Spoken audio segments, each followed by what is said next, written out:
गतिलेखन अभ्यास 57 80 शब्द प्रति मिनट। सभापति महोदय, मेरा निवेदन है कि इस देश में कृषि भगवान भरोसे है। तकरीबन 60% ऐसी कृषि है जिसके लिए सिंचाई का इंतजाम आज़ादी के इतने वर्षों के बाद भी हम नहीं कर सके। सिंचाई की योजनाएं भी विस्तृत बनाई जानी चाहिए। बार बार यह कहा जाता है कि हमारे जो प्राकृतिक जल स्रोत हैं वे धीरे धीरे सूख रहे हैं।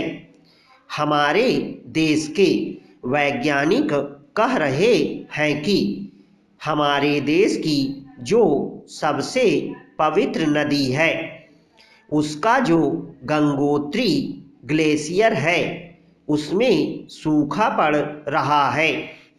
जब यमुनोत्री में सूखा पड़ेगा तो हमारी नदियों के जो प्राकृतिक जल स्रोत हैं वे सूखते चले जाएंगे।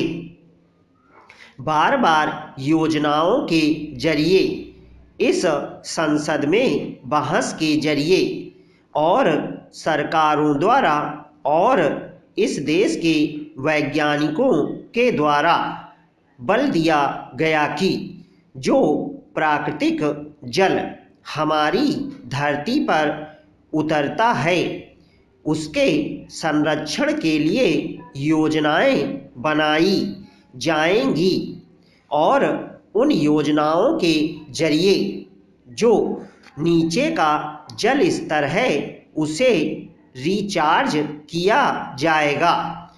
बहुत से ऐसे इलाके हैं जहां आज की तारीख में परंपरागत रूप से सूखा पड़ता है। महाराष्ट्र का मराठवाड़ा क्षेत्र है जहां हिंदुस्तान भर में बारिश होती है तो मराठवाड़ा में औसत से कम वर्षा होती है। यह हम पिछले 20-25 वर्षों से, जब से हम राजनीति में जागरूक हुए हैं तब से देख रहे हैं।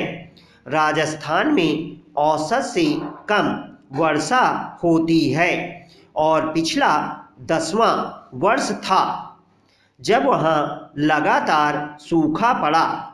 सूखे के चलते वहाँ की फसल बर्बाद हुई। यह जो परंपरागत रूप से सूखा पड़ता है जिसे हम मौसम के हिसाब से या वैज्ञानिकों के हिसाब से जानते हैं कि ये इलाके सूखाग्रस्त हैं, वहाँ भी हम सिंचाई का इंतजाम नहीं कर पाते। इसके साथ मैं एक और बात कहना चाहता हूँ कि हमारे जो परंपरागत इलाके हैं जहाँ औसत से अधिक वर्षा होती है वहाँ हमने इतने नलकूप खोद दिए हैं कि नीचे का वाटर लेवल है वह लगातार नीचे होता चला जा रहा है। इसलिए वाटर की रिचार्जिंग और वाटर की हार्वेस्टिंग का एक राष्ट्रीय कार्यक्रम बनाकर इसमें भारत सरकार विशेष आयोजन करे। मैं 2-3 सुझाव देकर अपनी बात खत्म करूंगा।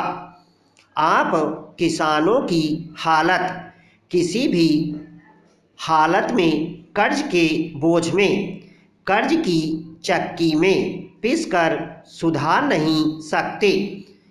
उसकी हालत सुधारने का नंबर 1 फार्मूला होगा कि उसकी उपज का लाभकारी मूल्य मिले।